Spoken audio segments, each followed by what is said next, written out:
होता है वो धरती का ताकतवर इंसान कहलाता है। जब भी यंग एसोसिएशन में हर फैसला ताकतवर लोग करते हैं। और किससे बताता है इन दोनों ग्रुप के बीच एक मुकाबला होने वाला है। कहानी की शुरुआत में हम बाकी को रनिंग करते हुए देखते हैं। वहीं दूसरी तरफ ओमा भी रनिंग कर रहा है। और किस्मत से जब दो शक्तिशाली फाइटर्स एक दूसरे से टकराते हैं तो इनके लड़ने की चाल से धरती कांपने लगती है। आसपास के लोग इस भूकंप को महसूस करके डर जाते हैं। तभी काजू भागते हुए आता है और ओमा को बताता है कि भूकंप आ रहा है। पर तभी वो नोटिस करता है कि भूकंप रुक चुका है। ओमा देखता है कि बाकी वहाँ से जा चुका है और फिर वो काजू के साथ वहाँ से निकल जाता है। अगले दिन हम देखते हैं कि ओमा काजू को बता रहा है कि मैत्सुको चाहता है कि दोनों अंडरग्राउंड ग्रुप्स के बीच एक मुकाबला हो। अब जब वो लोग ग्राउंड में पहुंचते हैं तो काजू ये देख कर चौंक जाता है कि कोई ऐसी भी जगह है जो यहाँ एग्जिस्ट करती है। और वो बताती है कि अंडरग्राउंड मार्शल आर्ट्स एरिना है जिसके बारे में बहुत कम लोगों को पता है और इसे आज भी सीक्रेट रखा गया है। ये जगह एडो पीरियड के दौरान बनाई गई थी जिसकी शुरुआत शोगुन तोकुगावा के राज्य के वाइशोगुन में करी। और इस वक्त त्सुनारी तोकुगावा जो कि इसके 13वें हेड हैं इस जिम्मेदारी को संभाल रहे हैं। अब काजू ये सुन चौंक जाता है कि कैंगन एसोसिएशन भी तोकुगावा परिवार द्वारा बनाया गया है। मैत्सुको बताता है कि वो तोकुगावा को लंबे समय से जानता है और एक दिन पीते पीते उन्हें इस मुकाबले को रखने का आइडिया आया। ओमा को समझ नहीं आता कि वो इनके इलाके में मुकाबला करने क्यों जा रहे हैं, जिस पर आकियामा बताती है इसके पीछे एक प्राचीन कहानी है। पिछले बार में एक फाइटर को कैंगन एसोसिएशन में बरी करा था और उसका नाम है मास्टर ओरोची। दूसरी तरफ काजुमी बता रहा था कि उसके फादर ने उसे ये कहानी बताई थी कि कैंगन के एक मास्टर ने उन्हें चुनौती दी थी और वो बिना सोचे समझे उससे लड़ने पहुंच गए। काजुमी को पूरी बात नहीं पता कि ये मुकाबला कौन जीता, पर उसे इतना पता है कि लड़ाई के बाद उन्हें 6 महीनों तक आराम करने के लिए कहा गया था। रेत्सु बताता है कि उसने कैंगन फाइटर्स के बारे में सुना है। जितने भी स्किल्ड फाइटर हैं वो इस कंपनी की तरफ से लड़ते हैं और उन्हें उसके हिसाब से सारी सुख सुविधाएं मिलती हैं। अब शॉपिंग ओरोची को बड़ो कहकर पुकारता है। ओरोची कहता है कि लगता है उसे किसी ने तमीज नहीं सिखाई। वो उसे एक पंच मारने के लिए बढ़ता है और वो बस उसकी छाती को हल्के से ही पंच करते हुए कहता है कि उसे फिक्र करने की जरूरत नहीं। उसे उसकी बात का बुरा नहीं लगा क्योंकि ये गंदी जुबान उसे उसके बाप से ही मिली है। शॉपिंग कहता है कि उसके डैड हमेशा उनकी तारीफ करते थे पर ओरोची माफी मांगते हुए कहता है वो उसके बाप की तारीफ नहीं करने वाला। दूसरी तरफ बिस्कुट ऑलिवा जूलियस की बॉडी की तारीफ करते हुए कहता है इस फिजिक में कोई कमी नहीं है, ये फिजिक शानदार है। वहीं जूलियस भी ऑलिवा की तारीफ करते हुए कहता है कि उसने भी बहुत बढ़िया बॉडी बनाई है। इतनी ज्यादा मसल बिल्ड करने का राज वो भी जानना चाहता है। ऑलिवा कहता है कि ये काफी आसान है, वो किसी भी 1-2 हेलीकॉप्टर को लिफ्ट करके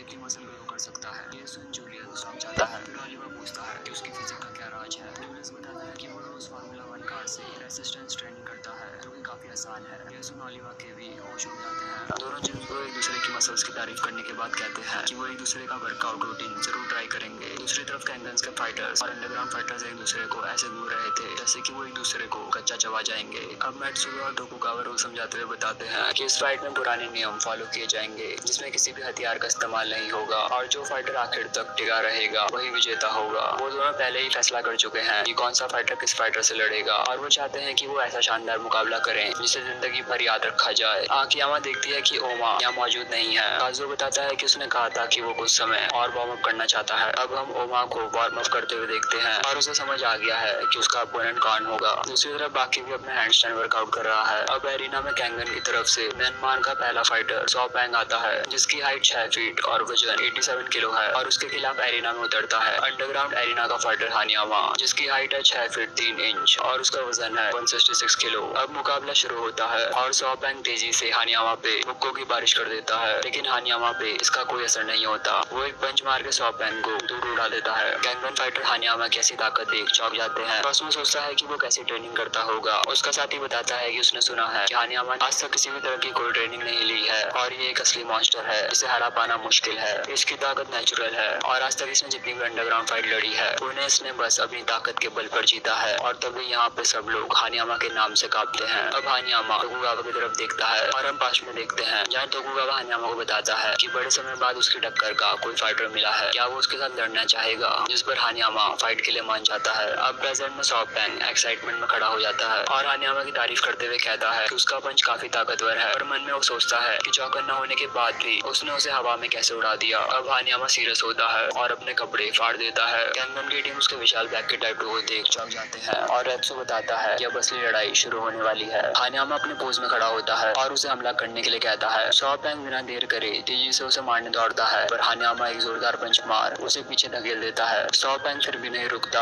और एक जोरदार पंच उसके फेस में जड़ देता है। दोनों एक दूसरे को लगातार एक एक करके पंच मारे जा रहे थे। चिहारू ये देख हैरान था कि ये फाइटर उसके बॉस को फिस्ट फाइट में कांटे की टक्कर दे रहा है। दोनों एक दूसरे को जोरदार पंच मारते हैं और सॉ पैंग ये सोच खुश होता है कि उसके डैड ने अंडरग्राउंड मार्शल आर्ट्स फाइटर्स के बारे में जो उसे बताया था वो सब सच है। अब वो पास्ट को याद करता है जब मैट्सुरो उसे फाइट का ऑफर देने आया था। वो कहता है कि उसके डैड और ओरोची की लड़ाई की मिसाल आज भी दी जाती है। ऐसी फाइट इतिहास में शायद ही कभी हुई होगी। सॉ पैंग उसे बीच में रोकते हुए कहता है, बुढ़ो ये फाइट मैं ही जीतूंगा, मेरे को कोई नहीं हरा सकता है। अब प्रेजेंट में हानियामा सॉ पैंग के किक और पंच मार मुंह तोड़ता है। सॉ पैंग स्माइल करता है और कहता है कि उसे इसी पल का इंतजार था। वो उस पर जोरदार हमला करता है जिससे हानियामा अपने घुटनों में आ जाता है। चिहारू ये देख के हैरान था कि उसके बॉस के पंच का उस पर कोई असर नहीं हुआ। कैंगन का फाइटर बताता है सॉ पैंग 5 साल की उम्र से अपने सर को लोहे की तरह मजबूत बनाने की ट्रेनिंग कर रहा है। वो अपने सर पर हथौड़ा मारता था और अपने सर को पत्थर पर पटकता था, जिस कारण इतने सालों बाद उसकी मेहनत रंग लाई और अब उसका सर लोहे की तरह मजबूत बन चुका है। ये सुन सब चौंक जाते हैं और ओरोची बताता है कि सिर्फ इतना ही नहीं, वो अपनी हड्डियों को मजबूत बनाने के लिए इंटेंस लैथफी ट्रेनिंग लिया करता था, जिससे उसकी हड्डियां फ्रैक्चर हो जाती थी और जब वो हील होती थी तो वो और भी ज्यादा मोटी और मजबूत बन जाती थी। हम सब अपनी बॉडी के पार्ट्स को मजबूत बनाने के लिए ट्रेनिंग में जी जान लगा देते हैं, पर जो सॉ पैंग करता है वो ट्रेनिंग नहीं पागलपन से भी बढ़कर है। अब सॉ पैंग इस लड़ाई को खत्म करने के लिए लगातार उस पर पंचेस की बारिश करता है। कैंगन के फाइटर्स कहते हैं कि वो अपने अपोनेंट को काउंटर अटैक करने का मौका नहीं देता और ये तरीका हर बार उसके लिए काम भी करता है। अब हानियामा का खेल जल्दी खत्म हो जाएगा। सॉ पैंग अपना आखिरी जोरदार पंच हानियामा को मारता है, पर तभी हानियामा उसके हाथों को अपनी ग्रिप में जकड़ लेता है। वो अपने दोनों हाथों से इतना ज्यादा प्रेशर क्रिएट करता है कि सॉ पैंग के हाथों की मसल फट जाती है। सब फाइटर ये देख कर चौंक जाते हैं। ओलिवा ये देखकर कहता है कि ताकत ही टेक्निक है और टेक्निक ही असली ताकत है। सॉ पैंग के हाथों से खून फुहारे की तरह निकलने लगता है और तभी हानियामा खून के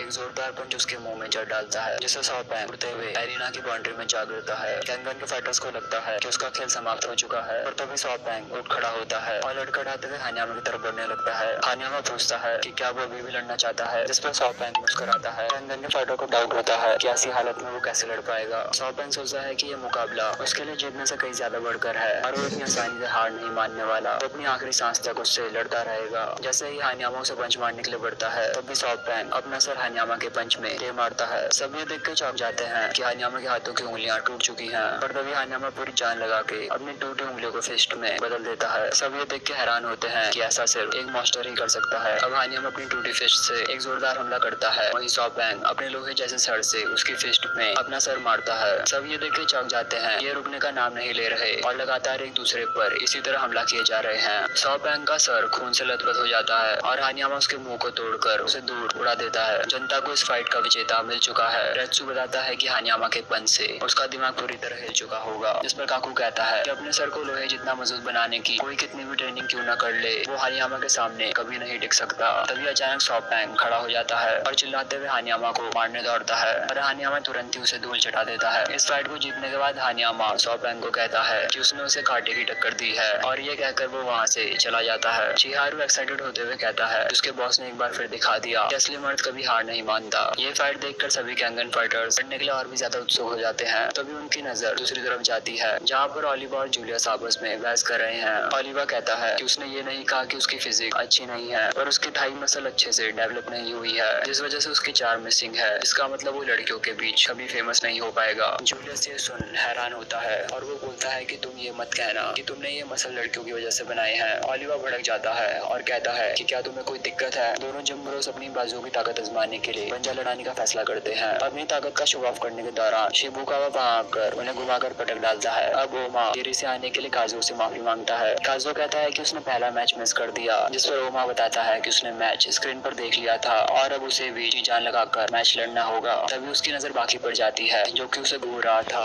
और ओमा उसे देखकर मुस्कुराता है। अब अगला मैच शुरू होता है और अंडरग्राउंड मार्शल आर्ट्स एरिना का अगला फाइटर, जिसकी हाइट है 7 फीट और वजन 160 किलो, और उसने अपनी शानदार बॉडी बनाई है कड़ी मेहनत और हद से ज्यादा स्टेरॉइड्स के यूज से, और उसने जो दर्द झेला है उसकी आप कल्पना भी नहीं कर सकते। और वो फाइटर है जैक हानमा। काजू ये देख घबरा जाता है कि जैक दिखने में कितना खतरनाक लग रहा है। वहीं दूसरी तरफ कैंगन एसोसिएशन की तरफ से, जो आ रहा है उसकी हाइट है 6 फुट 2 इंच और वजन 62 किलो और ये 1300 साल पुरानी कुरे फैमिली का सबसे खूंखार फाइटर रायन कुरे है। बाकी फाइटर महसूस करते हैं कि पूरे एरिना का माहौल बदल चुका है और उनके रोंगटे खड़े हो गए हैं। दोनों फाइटर एक दूसरे को मारने के लिए दौड़ते हैं और एक दूसरे पे मुक्के मारते जाते हैं। कात्सुमी ये देख चौंक जाता है कि रायन कुरे ने अपनी स्पीड बढ़ा ली है और वो लगातार जैक को मारे जा रहा है और उसे हमले का एक भी मौका नहीं दे रहा। रायन कुरे जोरदार पंच मार जैक को दूर फेंक देता है। वो उसकी बेइज्जती करते हुए कहता है कि उसने आज क्या कम ड्रग्स लिए हैं जो इतनी जल्दी थक गया, उसमें क्या बस इतनी ही ताकत है। उसने तो काफी तारीफ सुनी थी कि जैक हानमा औरों से काफी अलग है। अब पास में मैत्सुडो रायन कुरे को बता रहा है कि सिर्फ जैक हानमा ही एक ऐसा शख्स है जो उससे मुकाबला कर सकता है। मैत्सुडो बताता है कि ताकत हासिल करने के लिए उसने अपनी बॉडी में एक्सट्रीम लेवल के ड्रग्स डाले, न जाने वो कितनी दर्दनाक सर्जरी से गुजरा, आर्टिफिशियल ग्रोथ ट्रीटमेंट का सहारा लिया। वो इंसान नहीं एक फाइटिंग मशीन है, क्या वो उससे लड़ना चाहेगा? रायन कुरे ये सुन जोर जोर से हंसने लगता है और कहता है कि बॉडी में 2-4 इंजेक्शन घुसवाने से कोई भी अपने आप को फाइटर समझने लगता है, क्या मजाक है? वो इस फाइटिंग मशीन से जरूर लड़ेगा। वो मैत्सुडो को बोलता है कि ये बात याद रखना कि वो मुझे कभी नहीं हरा पाएगा। मैं उस बेवकूफ को सबक सिखाना चाहता हूँ, चाहे कितने भी इंजेक्शन लगा के बॉडी बना लो, जीतता तो वही है जिसमें होती है असली ताकत। अब ब्राजील में सब ये देखकर हैरान होते हैं कि जैक हिल क्यों नहीं रहा। उन्हें पता है कि वो आसानी से हार मानने वालों में से नहीं है। रायन कुरे पूछता है क्या हुआ, उसकी हवा निकल गई, उसने उसे निराश किया। अभी अचानक जैक उसके एक मुक्का जड़ देता है। वो रायन कुरे को बिना रुके लगातार पंचेस करता है। कैंगन टीम समझ नहीं पाती कि रायन कुरे से इतना पिटने के बाद जैक के अंदर उसे मारने की ताकत कहाँ से आ रही है। जैक एक किक मार रायन को उड़ा के दूर फेंक देता है। जैक हमेशा से रायन जैसे इंसान के खिलाफ लड़ना चाहता था जिसके पास मॉन्स्टर जैसी सुपर ह्यूमन ताकत हो। अब पास में तोकुगावा उसे ऑफर देता है क्या वो रायन कुरे से लड़ना चाहेगा, जिसपे जैक ये कहते हुए मना कर देता है वो ऐसे इंसान पर अपना वक्त बर्बाद नहीं करना चाहता, उसे ऐसा अपोनेंट चाहिए जो उससे ज्यादा ताकतवर हो। तोकुगावा कहता है कि वो रायन कुरे को अच्छे से नहीं जानता। वो बताता है कि वो कुरे फैमिली का अंश है, ये एक ऐसा परिवार है जिसकी पीढ़ियां दुनिया के सबसे ताकतवर लोगों में शामिल हैं। दूसरे शब्दों में कहा जाए तो इस परिवार का हर इंसान पैदाइशी होता है, जिसका मतलब है इस फाइटर को हराकर जैक अपनी मंजिल के करीब पहुंच सकता है। अब प्रेजेंट में जैक कहता है असली नकली सब बेकार की बातें हैं, असली मायनों में जो ताकतवर होता है वही विजेता कहलाता है। वो रायन कुरे को पूरी तरह धो डालता है। रायन मुस्कुराता है और फिर खड़ा उठता है। वो जैक को नोटिस करता है और कहता है कि अच्छा तो तुम इस वजह से एक भी शब्द नहीं बोल रहे थे और यहाँ मुझे लग रहा था कि तुम बेवकूफ हो, तुमने बहुत सारी ड्रग्स ली है ना। जैक कहता है कि अगर ली भी है तो क्या। रायन कहता है कि शानदार, ताकतवर बनने के लिए उसने अपनी जान दांव पर लगा दी पर इसका कोई फायदा नहीं होने वाला। ओल्मा कहता है कि अब वो अपना असली रूप दिखाने वाला है। अब रायन ट्रांसफॉर्म होते हुए कहता है कि उस जैसे साइको और नकली बॉडी वाले को कुचलने में उसे बड़ा मजा आएगा। सब ये देख के हैरान हो जाते हैं आखिर उसकी बॉडी में क्या बदलाव हो रहा है। ताकू बताता है इस टेक्निक को रिमूवल कहते हैं। हमारा ब्रेन हमेशा बॉडी में लिमिट डाल के रखता है ताकि वो खुद को चोट न पहुंचा दे, पर अगर इस लिमिट को जानबूझकर रिमूव कर दिया जाए तो वो अपनी अंदरूनी ताकत को बढ़ाकर उसका इस्तेमाल कर सकता है। और हैरानी की बात यह है कि कोई इस जमाने में आज भी इस तरह की टेक्निक का यूज कर अपनी पूरी ताकत बाहर ला सकता है। मैत्सुडो बताता है कि रायन कुरे की काबिलियत है कि वो अपनी 100% ताकत को रिलीज कर सकता है और उसके परिवार में भी कम ही लोग हैं जो इस मुकाम तक पहुंच पाए। तोकुगावा कहता है कि वो कमाल का फाइटर ढूंढ के लाया है, इस बार काफी मजा आने वाला है। रायन कुरे कहता है कि वो वक्त आ गया है उसे पूरी तरह से कुचलने का। जैक कहता है कि आखिरी मौका है, अपनी पूरी जान लगा देना। अब जैक अपने जीप के अंदर रखे ड्रग्स को निकल जाता है और उसकी नसें उभर आती है। रायन उसे पंच मार दूर उड़ा देता है। कात्सुमी देख शॉक हो जाता है कि उसकी स्पीड कई गुना बढ़ चुकी है। वो जैक की गर्दन जकड़ लेता है और उसे चोक करते हुए हवा में उठा देता है। फिर वो उसका सर जमीन में दे मारता है और फिर लात मार मार के बेरहमी से उसका सर कुचलने लगता है। काजुए देख डर जाता है। तोकुगावा हंसते हुए कहता है अभी खेल खत्म नहीं हुआ। रायन कहता है जब उसका खेल खत्म तभी जैक कहता है इतनी जल्दी क्या है। वो फिर खड़ा उठता है और अचानक उल्टी कर देता है। जैक की बॉडी से सारा जहर बाहर निकलने लगता है और लोग ये देख के हैरान होते हैं कि उसकी बॉडी सिकुड़ने लग रही है और अब वो अपने असली रूप में आ रहा है। बाकी कहता है कि ये लड़ाई दो सनकियों के बीच है। ओगा कहता है कि जिसका मतलब जब तक दोनों में से कोई एक मर नहीं जाता तब तक इन दोनों की लड़ाई रुकने नहीं वाली। कात्सुमी देख चौंक जाता है, ये दोनों हंसते हंसते लड़ रहे हैं। ताकू कहता है कि ये इन दो पागलों को इन्होंने बढ़वा दिया, दोनों एक दूसरे को संकियों की तरह उसे मारे ही जा रहे थे। रायन उसे एक किक मारता है पर जैक उसके पैर को पकड़ लेता है और जानवरों की तरह अपना बड़ा मुंह खोल उसकी ट्रैप मसल बाइट कर उखाड़ फेंक देता है। कैंगन फाइटर ये देख कहते हैं कि वो ना ही जीतने के लिए लड़ रहे हैं ना ही उन्हें इस मुकाबले से फर्क पड़ता है। दोनों एक दूसरे की जान के पीछे पड़े हैं, यानी सिर्फ एक ही जिंदा बचेगा। रायन भागते हुए आता है और उसके जबड़े को पकड़ लेता है पर जैक उसे मुक्के मारकर अपने आप को छुड़ा देता है और फिर से उसके मांस को दांतों से काट काटने लगता है। तो गुगावा चिंता में आ जाता है और सोचता है कि उसने इनके बीच ये मैच रखवा कर गलती कर दी है। रायन के शरीर के हर हिस्से का मांस जैक अपने दांतों से उखाड़ चुका था, वहीं जैक भी पूरी तरह सिकुड़ चुका था। तब फाइटर्स फाइट को रुकवाने के लिए चिल्लाने लगते हैं। जैक जैसे ही उसे बाइट करने को जाता है, रायन उसकी गर्दन को जकड़ उसे रोक लेता है और उसे मसलने लगता है। सारे फाइटर्स बात को लेकर क्यूरियस थे कि आखिर ये फाइट कौन जीतेगा, और तभी ऑक्सीजन की कमी से जैक बेहोश होकर नीचे गिर जाता है। मैट्सुजो हैरान होता है, इस मैच का विजेता क्या रायन है, और तभी जैक को सांस आती है और वो तुरंत खड़ा होकर हमला कर देता है। दोनों फिर जंगलियों की तरह एक दूसरे को मारने लगते हैं। तो गुगावा ने रुकने को बोलता है क्योंकि मैच का विजेता उन्हें मिल चुका है, पर मैट्सुजो कहता है ये किसी की नहीं सुनने वाले, ये इनके लिए मुकाबला नहीं रहा। अगर कोई इनके बीच आने की कोशिश करेगा तो ये उसे भी मार डालेंगे। तभी बाहर खड़े बॉडीगार्ड्स इस बात को लेकर क्यूरियस हैं कि अंदर फाइट में क्या चल रहा होगा। तभी एक विशाल आकृति वाला इंसान उनकी तरफ चलते हुए आता है और तबाही मचाते हुए एरिना में घुस जाता है। सब ये देख चौंक जाते हैं कि आखिर पिकल यहाँ क्या कर रहा है। पिकल घुराते हुए दोनों ओपोनेंट को देखता है। रायन उससे कहता है कि क्या वो भी इसके साथ यहाँ मरने आया है। जैक कहता है कि वो उससे दूर रहे, ये पिकल उसका शिकार है, उसे अपना पुराना हिसाब बराबर करना है, इसलिए वो उनके बीच में ना कूदे। तो गुगावा कहता है कि 2 जंगली कम थे जो ये भी यहाँ आ गया, और मैट्सुजो कहता है हालात हाथ से निकल रहे हैं। तीनों जंगली एक दूसरे को जैसे ही मारने दौड़ते हैं, बाकी रायन को और ओमा पिकल को एक एक मार के शांत कर देता है। फिर तभी बाकी जैक के बीच में आता है और कहता है कि बड़े भाई अब बहुत हो चुका, अब मान लो तुम ये मैच हार चुके हो। रायन फिर खड़ा होता है पर उसे रोकने के लिए कात्सुमी और एत्सु वहाँ खड़े होते हैं। अभी रायन की रिमूवल टेक्निक भी खत्म हो जाती है। जैक कहता है किसी और के किए गए हार जीत के फैसले से उसे फर्क नहीं पड़ता, वो अगली बार फिर आएगा और इसका किस्सा खत्म करेगा। रायन कहता है कि उसे रोककर बाकी ने गलती करी है, वो इसके लिए उसकी जान लेके रहेगा। बाकी कहता है कि वो तैयार रहेगा, जब भी वो लड़ने को तैयार होगा वो हाजिर हो जाएगा। सब रायन को पकड़ वहाँ से ले जाने लगते हैं और वो धमकी देता है कि बाकी एक दिन बहुत पछताएगा। अब ओमा पिकल को कहता है कि उसका यहाँ कोई काम नहीं है, अगर उसे उसकी भाषा समझ आ रही है तो वो यहाँ से चले जाए। पिकल का गुस्सा शांत होता है और वो वहाँ से चला जाता है और फिर ओमा और बाकी एक दूसरे को देख मुस्कुराते हैं। और एडम कॉस्मो के सामने पिकल की तारीफ करता है कि उस बंदे के नाखून कितने नुकीले थे, न जाने वो किस तरह की ट्रेनिंग करता होगा। कॉस्मो कहता है क्या पता वो हानियामा की तरह कोई ट्रेनिंग करता ही ना हो। तभी एडम को कुछ याद आता है और वो तेजी से वहाँ से भागने लगता है। अब रास्ते में अचानक एडम और चिहारू आपस में टकरा जाते हैं। एडम उसे रास्ते से हटने के लिए कहता है, जिस पर चिहारू कहता है सुन अमेरिकन, अगर तू चाहता है मैं रास्ते से हटूं तो पहले वो प्लीज बोलकर उससे विनती करे, तब वो रास्ते से चुपचाप हट जाएगा। एडम इस बात से गिल जाता है। वो चिहारू से कहता है तेरे तो पिक की तरह सीने छूटने लग गए सस्ते जापानी गुंडे, अगर तुझे पहले जाना है तो प्यार से बोल दे, वो उसे जाने देगा और ये बात किसी को नहीं बताएगा, ये उसका वादा है। चिहारू कहता है अगर मर्द अपनी कमजोरी स्वीकार कर ले और पीछे हट जाए तो उसकी कोई इज्जत नहीं रह जाती। एडम कहता है वो जिंदगी का ज्ञान उसे न दे, उस जैसे सस्ते गुंडों की कोई इज्जत नहीं होती। असल में जाने की जल्दी दोनों को है, पर अपने ईगो की वजह से रास्ते से कोई नहीं हटेगा। यहाँ दोनों के बीच अलग ही मुकाबला चल रहा है, देखते हैं दोनों के बीच कौन जीतता है। दूसरी तरफ काजू और आकियामा ओमा का इंतजार कर रहे हैं। आकियामा कहती है कि उन्हें ओमा से यही उम्मीद थी, यहाँ कुछ ही देर में उनका मैच शुरू होने वाला है, लेकिन उन्हें तो आखिरी सेकंड तक अपनी नींद पूरी करनी है। काजू कहता है यही ओमा का तरीका है, वो अपनी नींद में भी ट्रेनिंग कर रहा है। दूसरी तरफ बाकी भी ओमा की शैडो ब्लेड का ट्रेनिंग कर रहा था। अब इंतजार की घड़ी समाप्त होती है और आखिरी मैच शुरू होने की घोषणा करी जाती है और मैदान में उतरता है अंडरग्राउंड मार्शल आर्ट्स एरिना का चैंपियन, जिसकी हाइट है 5 फुट 6 इंच और वजन 76 किलो। ये फाइटर जहाँ भी जाता है अपनी लिमिट्स को तोड़ हर फाइट जीत के आता है। इसे धरती का सबसे ताकतवर इंसान भी कहा जाता है और इसका नाम है बाकी हानमा।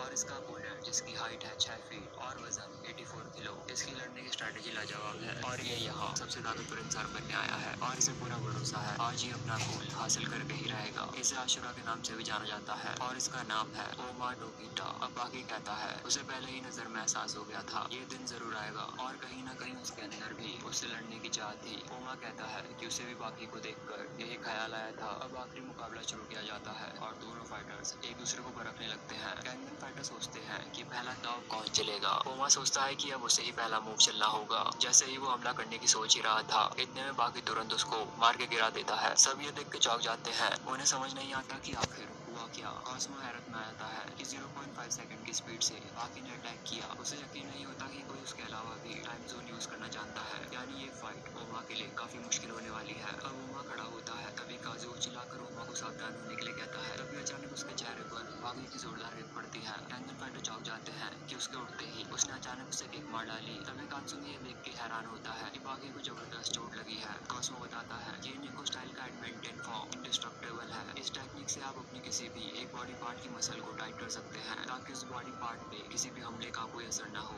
ओमा अभी भी हैरान था कि वो नीचे कैसे गिर गया, आखिर इसने कौन सी टेक्निक यूज करी। उसे अभी भी समझ नहीं आ रहा था कि उसके साथ उस वक्त हुआ क्या था। उसे समझ आता है कि बाकी कोई मामूली लड़का नहीं है। अब पास में आकियामा ओमा को बता रही है कि उसकी लड़ाई बाकी हानमा नाम के लड़के से है। वो बताती है कि बाकी बचपन से ही ताकतवर बनने के लिए ट्रेनिंग करता आ रहा है। उसकी माँ ने उसे टॉप लेवल के कोचेस के अंडर ट्रेन करवाया था और आज तक उसने जितनी भी लड़ाई लड़ी है वो उन सभी में जीता है। काजू कहता है जहाँ तक उसे पता है वो इस अंडरग्राउंड एरिना फाइट का चैंपियन भी रह चुका है। ओमा सोचता है कि वो बचपन से ही लड़ता आ रहा है। इस मामले में वो दोनों एक जैसे ही हैं। वो उन दोनों को वहाँ से जाने के लिए कहता है क्योंकि वो कुछ देर सोना चाहता है। ये सुन आकियामा काजू चौंक जाते हैं, जिस पर ओमा कहता है उस लड़के से जीतने के लिए पहले उसे अपने दिमाग में उसे हराना पड़ेगा। अब प्रेजेंट में ओमा बाकी को मारने दौड़ता है और उस पर लगातार पंचेस बरसाने लगता है। बाकी उसके हमले को ब्लॉक करता है और एक जोरदार पंच उस पर मारता है, लेकिन ओमा अपने शोल्डर आगे करके उसके हमले को ब्लॉक कर देता है। बाकी समझ जाता है कि वो क्या करने की कोशिश कर रहा है। ओमा उसे किक मारता है पर बाकी उसे ब्लॉक कर देता है। ओमा सोचता है कि बाकी के इन हमलों का कोई फायदा नहीं होने वाला, लेकिन तभी बाकी उसके पेट में जोरदार पंच मार उसे दूर फेंक डालता है। कॉस्मो हैरान होता है कि इंडेस्ट्रक्टिबल टेक्निक फेल हो गई। तभी कैंगन फाइटर कहता है उसे समझ आ गया असल में हुआ क्या। बाकी ने जब पंच करने के लिए अपना हाथ उठाया तो उसी वक्त उसने अपनी बॉडी का सारा वेट अपने पंच में ट्रांसफर कर एक स्ट्रेट पंच मारा। इसे इंडेस्ट्रक्टिबल रोक नहीं पाया। ओरोची बताता है बॉडी के जॉइंट्स उसके शॉक एब्जॉर्बर्स होते हैं, लेकिन जब पूरी बॉडी के साथ स्ट्रेट पंच लगता है तो हमारी पूरी बॉडी को झटका लगता है जिसके असर को बॉडी झेल नहीं पाती। ओमा को ऐसा फील होता है जैसे उसके पेट में किसी ने ब्लड मार दी हो। बाकी कहता है कि उसके इंडेस्ट्रक्टिबल को सिर्फ उसका स्ट्रेट पंच ही तोड़ सकता है। बाकी सोचता है कि ओमा की किस्मत में शायद बचपन से ही फाइटर बनना लिखा था और उसे देख के उसे एहसास हो गया था कि उनके बीच कुछ तो कनेक्शन है और उसके साथ लड़ने से उसे समझ आ गया है कि वो दोनों एक जैसे ही हैं। अब बाकी तुरंत उसको पंच मारने के लिए बढ़ता है, लेकिन ओमा तेजी से उसके पास आकर अपने शोल्डर से उसके पंच को ब्लॉक कर देता है। कैनन फाइटर हैरान होते हैं कि वो बाकी के पंच के पास वो चला गया। कात्सुमी बताता है कि बाकी का पंच पूरा होने से पहले ही ओमा ने उसके करीब जाकर उसका मोमेंटम खत्म कर डाला। अब ओमा नीको स्टाइल एडमेंटन फॉर्म आयरन ब्रेकर का यूज कर बाकी का मुंह तोड़ डालता है, लेकिन बाकी फिर खड़ा होता है और दोनों एक दूसरे को लगातार पंच मारने लगते हैं। कात्सुमी कहता है कि किसे पता था कि कोई ऐसा भी फाइटर है जो बाकी को फिस्ट फाइट में टक्कर दे सकता है। कैंगन फाइटर भी ये देख के हैरान है कि कोई ऐसा भी फाइटर है जिसके सामने ओमा की एक भी टेक्निक काम नहीं कर रही है। कात्सुमी हैरान है कि यहाँ रिजिड बॉडी आर्ट भी काम नहीं कर रही है। टोपो भी ये देखने के लिए उत्सुक है कि बाकी का अगला मूव क्या होने वाला है। तभी रेत्सु ये देख घबरा जाता है कि बाकी ने अपनी घातक टेक्निक वेब स्ट्राइक का यूज कर ओमा को दर्द से तड़पा दिया है। कैंगन फाइटर शॉक थे कि ओमा दर्द से करा रहा है। वो देखते हैं कि बाकी ने उसकी पीठ पर इतना जोरदार वार किया कि उसकी बैक पर उसके हाथों का निशान छप चुका है। दूसरा कैंगन फाइटर कहता है कि एक स्मार्ट मूव है। पहले बाकी ने अपनी सारी मसल्स को रिलैक्स कर अपने हाथ को विप में बदला और फिर एक जोरदार स्ट्राइक कर उसकी चमड़ी को निशाना साधा। कॉस्मो कहता है कि यहाँ बाकी की कोई कमजोरी नहीं दिखाई दे रही, उसका हर एक मूव निको स्टाइल पर भारी पड़ रहा है। ओमा कहता है कि वो हर बार जीत नहीं सकता, वो निको स्टाइल को मामूली समझने की भूल ना करे। बाकी फिर से उस पर वेब स्ट्राइक मारने की कोशिश करता है, लेकिन ओमा flow control form below technique से उसे डॉच कर देता है। टोकी ये देख के इम्प्रेस होता है कि लड़के की उम्र छोटी है पर वो किडो टेक्निक्स को यूज करना अच्छे से जानता है। ओमा कहता है कि वो एक ही चाल उस पर 2 बार नहीं चल सकता। तभी वो ये देख के चौंक जाता है कि बाकी की बॉडी से एनर्जी फ्लो हो रही है। कैंगन फाइटर हैरान होते हैं कि बाकी की बॉडी अचानक पूरी तरह बदल चुकी है और चमकने लग रही है। बाकी फुल स्पीड से उस पर कूद पड़ता है, दोनों एक दूसरे से टकराते हैं और बाकी नीचे जा गिरता है। काज़ू चौंक जाता है कि उसे कुछ भी दिखाई नहीं दिया। ओमा उस पर आयरन स्मैश मारता है, लेकिन रेत्सु ये देख के चौंक जाता है। बाकी उसी वाली का यूज कर अपने आप को डिफेंड कर लिया। बाकी अपने मैक पंच का यूज करता है, लेकिन ओमा फ्लो कंट्रोल से उसे पलटा डालता है। ओमा जैसे ही उसे मारने दौड़ता है, कैंगन फाइटर ये देख के शॉक हो जाते हैं कि उसने उसका हाथ पकड़कर उसे दूर फेंक डाला। ओमा हैरान था कि उसने पहली बार में उसकी बिलो टेक्निक देखकर उसे सीख डाला है। वो अपने मास्टर नीको को याद करता है कि उन्होंने सही कहा था, इस दुनिया में बहुत सारे ग्रेट फाइटर भी मौजूद हैं। बाकी कहता है उसने उस पर अपनी नई टेक्निक आजमाई, लेकिन उसे फिर भी न जाने क्यों उसे डर लग रहा है। उससे लड़ने के बाद वो ये कह सकता है कि वो एक कमाल का फाइटर है। बाकी जैसे ही उसे पंच मारने पड़ता है, वो अचानक एरिना की बाउंड्री में जा गिरता है और हम देखते हैं कि ओमा ट्रांसफॉर्म हो चुका है। काजू ये देख के डर जाता है और काकू बताता है ये वॉजल्स लाइक और एडवांस टेक्निक है जिसमें बॉडी के अंदरूनी ताकत बाहर आती है। इसमें ब्लड सर्कुलेशन काफी तेजी से बढ़ जाता है और बॉडी की हीट को अटैक पावर में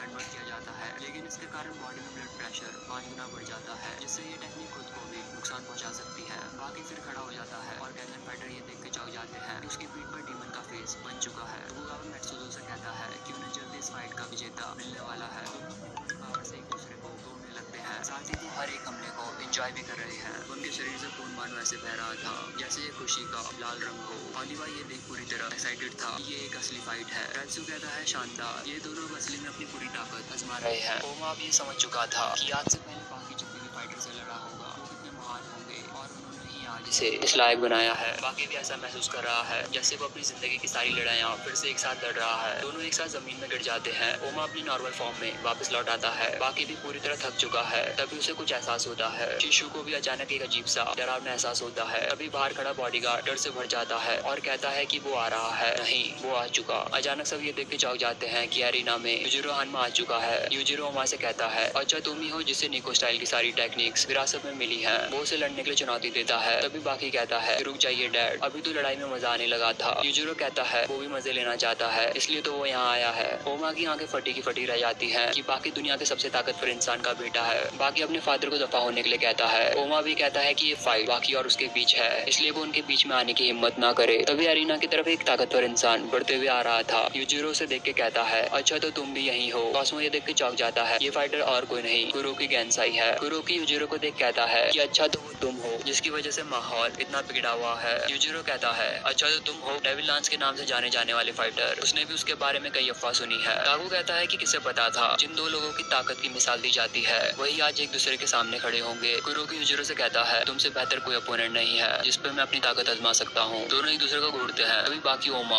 उन पे ये कहते हुए हमला कर देते हैं कि उनकी हिम्मत कैसे हुई हमारी फाइट के बीच में आने की। लेकिन कुरोकी बाकी के पंच को रोक देता है और कहता है कि वो अभी कुरोकी पे पंच मारने लायक नहीं हुआ है। वहीं यूजिरो ओमा के पंच को रोक के कहता है, कानमा ब्लड के सामने उसकी कोई औकात नहीं है। तभी तोकीगावा चिल्लाते हुए उन्हें रोकता है। वो कहता है कि तुम दोनों एरिना में समय से पहले आ गए। अगर वो यहाँ आज नहीं भी आते तो वो जल्दी उन दोनों के बीच मुकाबला रखने वाला था। तुम दोनों ने मेरा सारा प्लान खराब कर डाला। मैत्सुतो कहता है, आज उन्होंने सिर्फ 3 मुकाबले रखे थे पर उन दोनों ने बीच में आकर सारा मजा किरकिरा कर दिया। तोकीगावा कहता है, उनके बीच में जल्दी एक मुकाबला रखा जाएगा, इसलिए वो जल्दी एरिना छोड़कर यहाँ से दफा हो जाए। कुरोकी यूजिरो चुपचाप वहाँ से चले जाते हैं। बाकी ओमा से माफी मांगता है कि उनकी फाइट के बीच में उसके डैड आ गए। ओमा कहता है कि कोई बात नहीं, चलो फिर से फाइट शुरू करते हैं। पर फिर वो कहता है, जाने दो, हम दोनों का हाल अभी सही नहीं है। यूजिरो का पंच खा के ओमा लड़ने की हालत में नहीं है। वहीं बाकी भी कुरोकी का पंच खाने के बाद आगे लड़ाई नहीं कर सकता। बाकी कहता है कि वो जल्दी दोबारा लड़ेंगे। ओमा जवाब देता है कि वो भी दोबारा लड़ने के लिए बेताब है। तोकीगावा माफी मांगते हुए कहता है वो चाहकर भी ये मैच कंटिन्यू नहीं कर सकते और इसलिए इस मैच को ड्रॉ घोषित किया जाता है। रंगन एसोसिएशन और अंडरग्राउंड मार्शल आर्ट्स एरिना सिर्फ एक मैच जीते हैं और फाइनल मैच का कोई नतीजा नहीं निकला, इसलिए आपको अपना विजेता पाने के लिए अगले कंपटीशन का इंतजार करना होगा। अब आखिर में शिशु पाता है जो उसे एहसास हुआ था वो भ्रम नहीं हकीकत है और सामने उसके 5 डेथ रो क्रिमिनल खड़े हुए हैं जो एक बार फिर हार का